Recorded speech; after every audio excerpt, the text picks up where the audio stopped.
Citizen का, India के businessman का, इंडिया के पॉलिटिशियन का, XYZ कोई भी आपका पॉलिटिशियन, किसका ग्रोथ हो रहा है? हम लोगों का, किसका? मुझे सबसे बस यही, मैं ये तमाम सारे दायरे हैं, एक सामाजिक दायरा है, एक इंडस्ट्री का ग्राफ है, एक हमारे देश का विकास का है। बहुत बहुत शुक्रिया, तशरीफ रखिए जनाब अली। इन सब तमाम सारे मुद्दों पे बात, तुमने सवाल जब उठाया ना, ऐसा नहीं कि यहाँ पे लोग खड़े नहीं है तुम्हारे सवाल को नहीं समझे, बहुत सारे लोग तुम्हारे सवाल को समझे। और मेरा ये मानना है कि सिर्फ सवाल भर छोड़ देना, अभी मेरा ही भाषण चल रहा, कुछ छूटा नहीं तुम्हारा, सवाल को छोड़ देना भी अपने आप में पर्याप्त है, क्योंकि कोई ना कोई तो इसमें मौजूद होगा जिसके पास ये बात जाएगी और वो उस बात को आगे लेकर जाएगा, चाहे वो हो, चाहे ये हो, चाहे वो गोद में बच्चा हो, कोई ना कोई तो बात को आगे बढ़ाएगा ना, सिर्फ टिप्पणी करके छोड़ नहीं देना है। बहुत बहुत शुक्रिया, मैं बात को आगे बढ़ाता हूं। शुक्ला, इजाजत दो, आज थोड़ा सा मैं इस मुद्दे पे रहूंगा जरूर। हाँ बिल्कुल, पर्यावरण मेरा भी है, और अब खुले में जब मैं शो करता हूं तो मुझे पता चलता है, दिक्कत आती है। जी, टीना करमबीर, डॉक्टर टीना करमबीर, कांग्रेस की प्रवक्ता, बहुत बहुत शुक्रिया। ऋषभ तिवारी जी, बीजेपी का पक्ष रखेंगे, बहुत बहुत शुक्रिया ऋषभ। विनय सिंह बिन्नू जी, समाजवादी पार्टी के प्रवक्ता हैं, बहुत बहुत शुक्रिया। देवांशु पांडे जी, एडवोकेट हैं सुप्रीम कोर्ट के। सैयद जवाद, राजनीतिक विश्लेषक हैं, शाहजहांपुर यूपी के रहने वाले हैं, बहुत बहुत शुक्रिया। नीति शर्मा, आज बहुत दिनों बाद आई हैं, राजनीतिक विश्लेषक, बहुत बहुत शुक्रिया, थैंक यू सो मच, बहुत बहुत शुक्रिया। कहां चले गए थे तुम? यही है, बैठो, तुम भी देख के आते हो मौसम, है देख लिया मौसम अच्छा है थोड़ा या है नहीं है, तभी यहाँ निकलते हो। ऐसे ही करना चाहिए, ध्यान रखना चाहिए। बहुत बहुत शुक्रिया। मैं देख रहा हूँ कुछ हमारे पंजाब के भी लोग आए, कहां से आए हैं जी?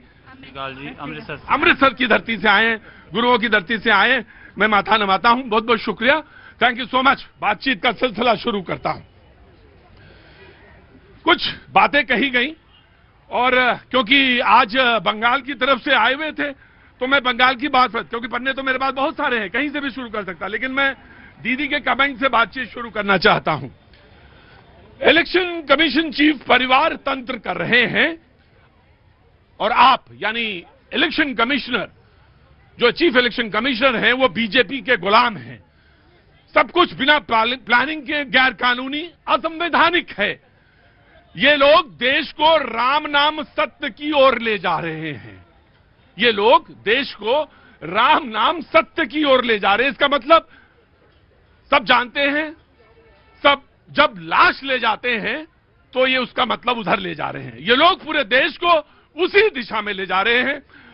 अगर हम बंगाल में जीते, दीदी कह रही हैं कि अगर हम बंगाल में जीते तो हम दिल्ली पर भी कब्जा कर लेंगे। मैं बीजेपी के वोटर्स को कहूंगी कि वो बीजेपी को वोट ना दें।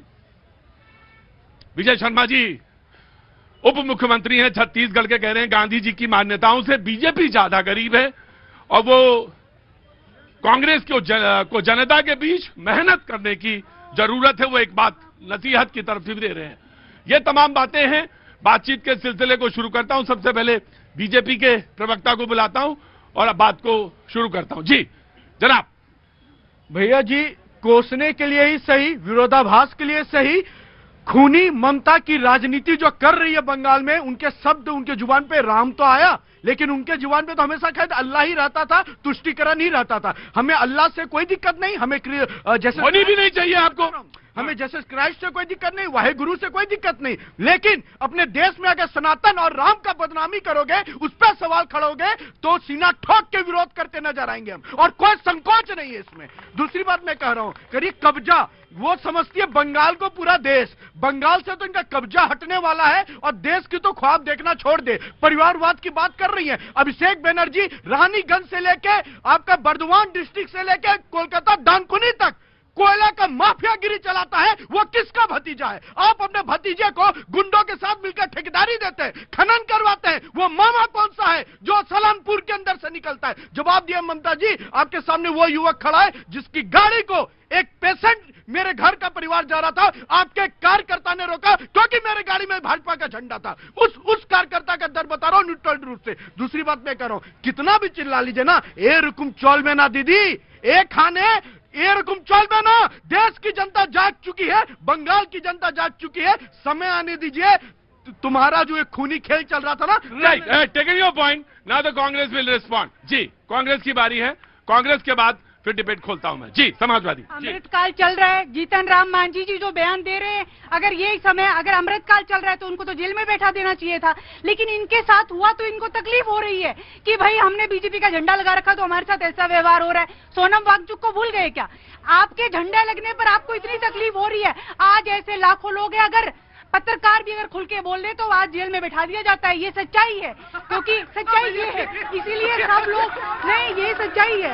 आप लोग आज जब आपके ऊपर आ रही है बोले दिए हो रहा है, इतना दुख हो रहा है, लेकिन इनको दुख। मैं आ रहा हूँ, you can respond very well, you can respond. समय बदलेगा, अमृतकाल जैसे जैसे हटेगा, देखिए कि किस तरीके से आप लोगों के यहाँ पे भी पूरी फाइलें खोली जाएंगी और फिर आपका झंडा देख के ही जेल में बैठाएगा। राइट।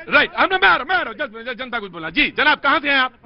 मैं मेरठ से हूँ। मैं आपको देना चाहता हूँ पगड़ी। मुझे पगड़ी देना चाहिए। हाँ जी। अरे पगड़ी ना दीजिए सर। संगठन की पगड़ी है, एंटी करप्शन में हम काम करते हैं। एंटी करप्शन में काम करते हैं सर। अच्छा, उसकी मैगजीन है। बहुत बहुत शुक्रिया sir, thank you so much. अच्छा दे दीजिए। लाई सर, मैं पहले। अरे वाह sir, thank you so much, बहुत बहुत शुक्रिया।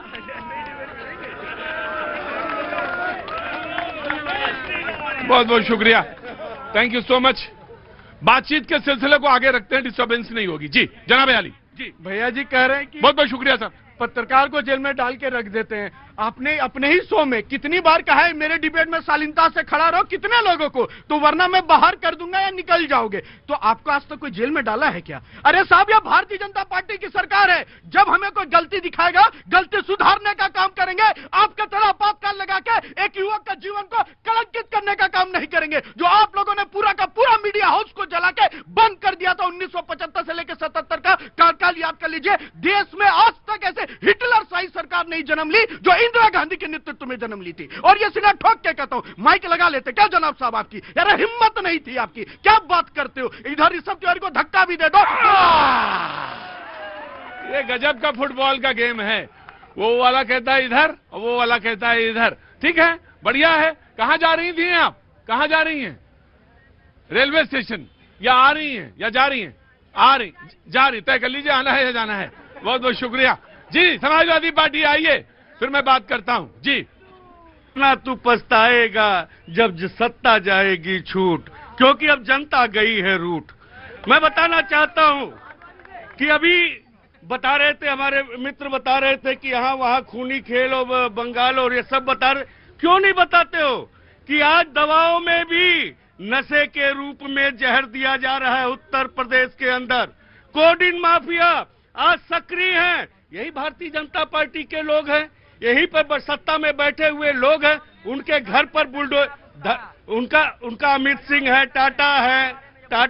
अमित सिंह है, टाटा है, तमाम ऐसे लोग हैं, धनंजय सिंह है, जो जिनके संबंध उन कोडिन माफियाओं से है। मैं आ रहा बेटा, आ रहा। मैंने नाम लिया नहीं तो अब डरा, देखो तुम बिल्कुल डरा मत करो, बिल्कुल भी। जब तुम नाम लेते हो तो रुको। हाँ जी, हाँ बोलो, क्या हुआ? धनंजय सिंह का नाम लिया है, मानहानि का दावा ठोकवा देते हैं कल इन पे, देखिए।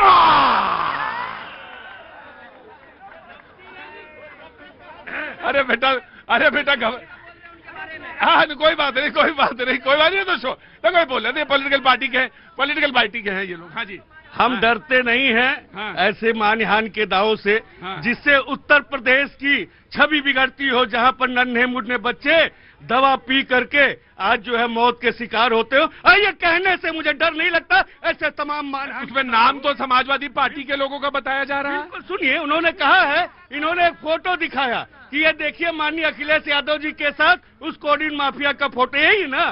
तो नीरव मोदी का फोटो जिसके साथ है, विजय माल्या का फोटो जिसके साथ है, घोषित कीजिए वो देश को बेचने वाले लोग हैं। क्यों नहीं उनको गिरफ्तार किया जाता है? क्यों नहीं बताया जाता है जिनके साथ उस जहाज के अंदर नीरव मोदी का फोटो? भागे हुए घूम रहे हैं। तो भगाया किसने? इन्होंने अभी एक शायरी टाइप का बोला, तो मैं बोलता, ओ मेरे प्यारे बिन्नू, ओ मेरे भोले बिन्नू, उछल उछल के जो समाजवाद, यहाँ आप कहते जरा सच्चाई सुन लो, जरा धैर्य से सुन लो। तो भैया सुनिए, ये करे जनता हो गई है भाजपा से रूठ। अरे इनको पता नहीं है इनके पार्टी में है फूट, और इसीलिए जनता को गुंडागर्दी की राजनीति नहीं करती है सूट, और उनको चाहिए कमल का फूल। और ये तय है साहब, चाहे 27 हो, चाहे पंचायत चुनाव हो, भाजपा जीतेगी और प्रचंड बहुमत बहुमत से जीतेगी। आपको विपक्ष की भूमिका मिली है, उठाइए सकारात्मक पहल, हम भी आपके साथ खड़े होंगे। जहां राजहित की बात आएगी, देश हित की बात आएगी, प्रथम नीतियों को छोड़कर समाजवादी नीतियों पे चलेंगे, लेकिन आपको सकारात्मक राजनीति करनी होगी।